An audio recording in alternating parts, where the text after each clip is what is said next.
Hello students, my self नियति Gupta from Gupta classes.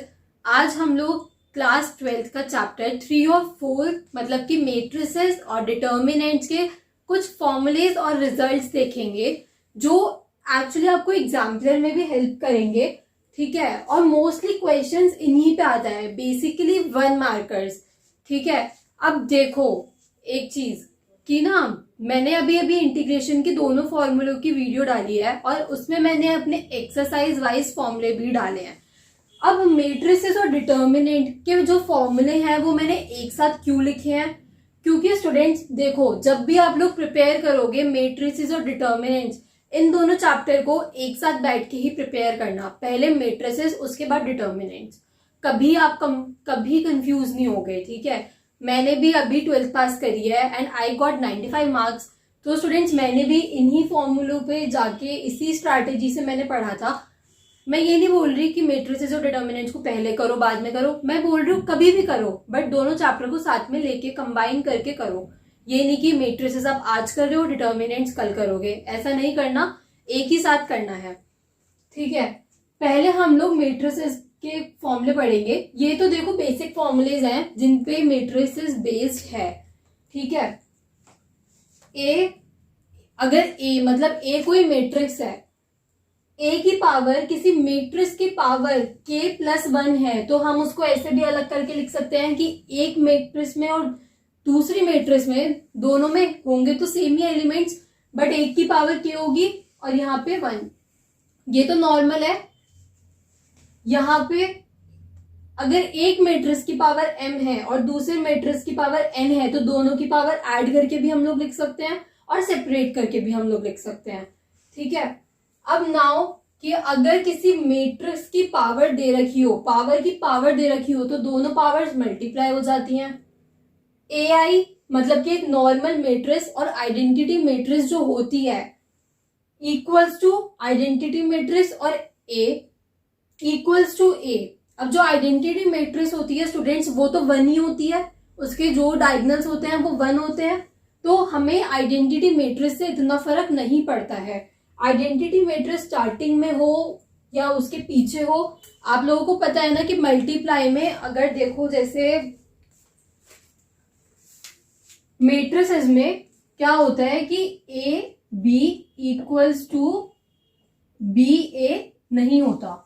जैसे normally हम दो चीजों को मल्टीप्लाई करते हैं तो उसमें ऑर्डर मैटर नहीं करता, बट मैट्रिसेस में ऑर्डर मैटर करता है कि आप a को b से मल्टीप्लाई कर रहे हो या b को a से मल्टीप्लाई कर रहे हो। तो यहाँ पे वो चीज a और i में वो चीज नहीं होगी। कोई भी मैट्रिक्स अगर आइडेंटिटी मैट्रिक्स से मल्टीप्लिकेशन हो रही है तो फिर उसमें ऑर्डर मैटर नहीं करता। अब एक और चीज कि i equals to I square equals to I cube. यहाँ पे एनसीईआरटी में बहुत सारे ऐसे क्वेश्चंस दे रखे हैं जिसमें आपको इस i की वैल्यू नहीं दे रखी होगी। i की वैल्यू आप सबको पता होती है कि i की वैल्यू तो 1 ही है। ठीक है, अब ट्रांसपोज की कुछ प्रॉपर्टीज मैट्रिसेस में a प्लस बी का transpose, a transpose plus b transpose, हम ऐसे भी लिख सकते हैं k a। यहाँ पे k क्या है? k एक कांस्टेंट है जिससे हम मैट्रिक्स से मल्टीप्लाई कर रहे हैं, तो इसमें पूछ रखा है कि k a का ट्रांसपोज क्या होगा। k ट्रांसपोज a भी हम उसे लिख सकते हैं, मतलब कि अलग करके। क्योंकि स्टूडेंट्स, अब मेरे को नहीं लगता कि इसका एग्जाम्पल देने की जरूरत है, बट पहले हम लोग उस मैट्रिक्स में कांस्टेंट मल्टीप्लाई कर दें या ट्रांसपोज करने के बाद मल्टीप्लाई कर दें, बात तो सेम ही रहेगी। ए बी का transpose B transpose A transpose reverse हो जाता है। ठीक है, अब ए ट्रांसपोज का ट्रांसपोज ए होता है, क्योंकि हम ए को ट्रांसपोज करके लिखेंगे तो वो ऐसे हो जाएगा, लाइक 2 0 2 1। ये एक मैट्रिक्स है, इसको हमने ट्रांसपोज करके लिखा, फिर उसके बाद हमने इसका दोबारा से ट्रांसपोज कर दिया, तो सेम ही हो गई ना। नाउ स्टूडेंट्स, ये है थोड़ा एग्जाम्पलर पॉइंट ऑफ व्यू से। एग्जाम्पलर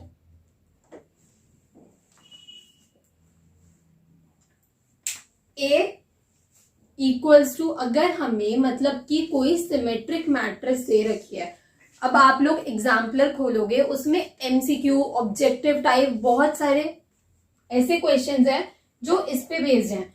मतलब कि अगर आप ए देखोगे, मतलब कि कोई मैट्रिक्स अगर सिमेट्रिक है, फिर अगर हम उसका ए स्क्वायर, मतलब कि हम उसका ए को हम ए से मल्टीप्लाई करेंगे मैट्रिक्स को, तो वो स्क्यू सिमेट्रिक मैट्रिक्स बन जाएगी।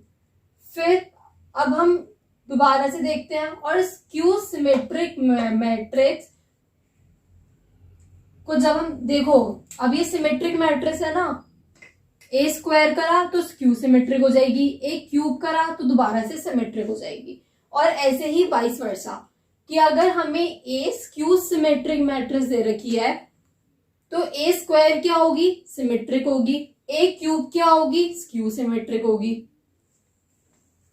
नाउ अब डिटर्मिनेंट्स पे आते हैं। डिटर्मिनेंट्स का स्टूडेंट जो एक फॉर्मूला है वो बहुत फेमस है भाई, वो निकालने का।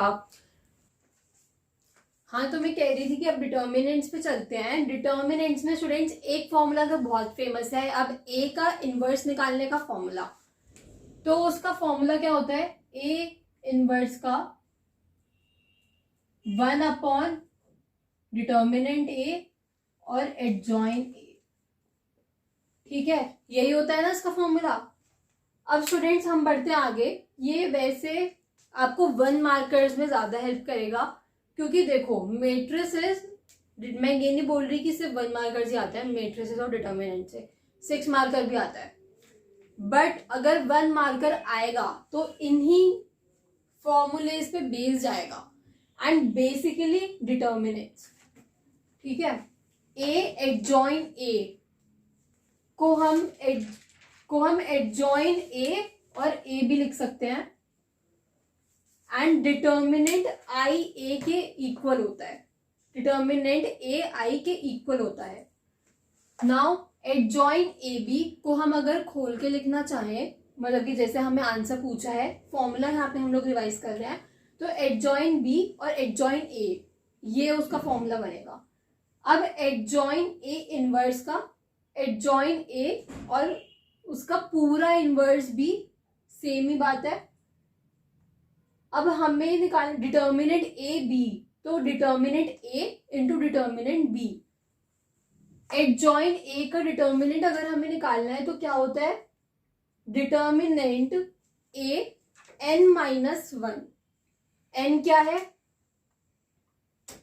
ऑर्डर ऑफ मैट्रिक्स या डिटर्मिनेंट।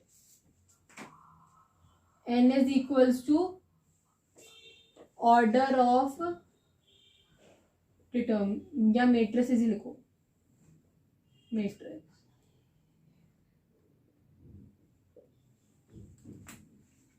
अब ये जो डिटर्मिनेंट ए है नॉट इक्वल्स टू 0, मतलब कि ये नॉन सिंगुलर मैट्रिक्स है।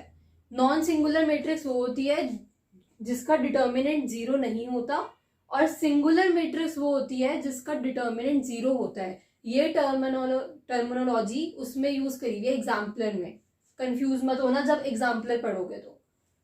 6th, ए बी का inverse equals to B inverse A inverse. 7th, A transpose का inverse is equals to A inverse का ट्रांसपोज। दोनों एक ही बात है, हम इसको अंदर बाहर भी लिख सकते हैं। ठीक है, और सबसे बड़ी बात ये हमारे 6 मार्कर्स में यूज होता है, ये वाला फॉर्मूला भी, ये वाला भी। 8, अब डिटर्मिनेंट ए का जो इनवर्स होता है वो equals to 1 upon A determinant. 9th, अगर ए ट्रांसपोज ए के इक्वल है तब हमारी ये वाली कंडीशन अप्लाई होती है, ए इनवर्स का transpose is equals to A transpose. 10th, A adjoint A का determinant is equals to A determinant into adjoint A का डिटर्मिनेंट। इसका मतलब देखो एडजॉइन ए का फॉर्मूला हमने ऊपर देखा था डिटर्मिनेंट का, ये होता है। तो यहाँ पे भी स्टूडेंट्स ए डिटर्मिनेंट और ये ब्रैकेट में a(n-1). 11th इज एडजॉइन और एडजॉइन ए, मतलब कि जो हमने एडजॉइन ए निकाला है उसका भी अब हमें एडजॉइन निकालना है। तो कैसे निकालेंगे?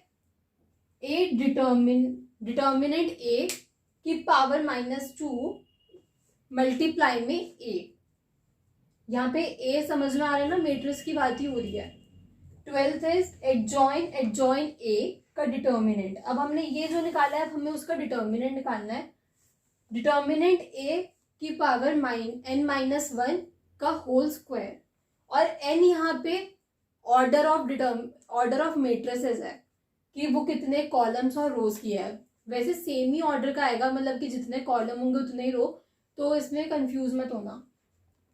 13th इज ए ट्रांसपोज का determinant equals to A determinant. चाहे हम उसके ट्रांसपोज का डिटर्मिनेंट निकाल लें, चाहे जो एक्चुअल मैट्रिक्स दे रखी है उसका डिटर्मिनेंट निकाल ले, सेम ही है। 14th इज, अब ये इंपॉर्टेंट है, एक तो ये इंपॉर्टेंट है और ये भी। वैसे तो सारे इंपॉर्टेंट है बट ये कुछ ज्यादा ही भाई जो आ सकते हैं, यूजुअली आते ही हैं।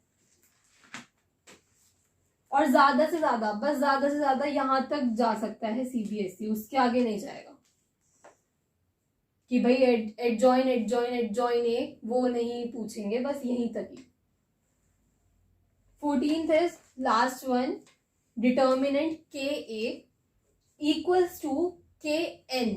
तो यहाँ पे के क्या है? कांस्टेंट है, कांस्टेंट।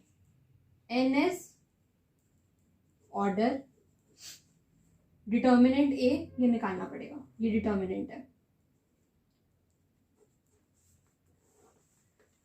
अब जो 1 मार्कर आते हैं स्टूडेंट्स, उनमें बस हमें फॉर्मूला पता होना चाहिए, सारी इंफॉर्मेशन पहले से ही गिवन होती है। जैसे कि ये डिटर्मिनेंट ए, ये भी गिवन होगा, निकालने की जरूरत नहीं है, ठीक है।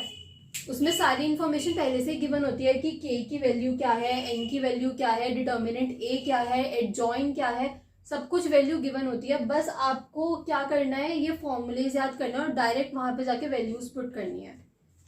सो स्टूडेंट्स, आई होप आप लोगों को समझ में आए होंगे ये फॉर्मूलेज और आप लोग याद करोगे। अब एक फॉर्मूला कॉपी बना लो, फॉर्मूला लिस्ट बना लो, छोटी सी पतली सी कॉपी बना लो या फिर कुछ भी, जहाँ पे सारे फॉर्मूलेज एक साथ नोट डाउन कर लो।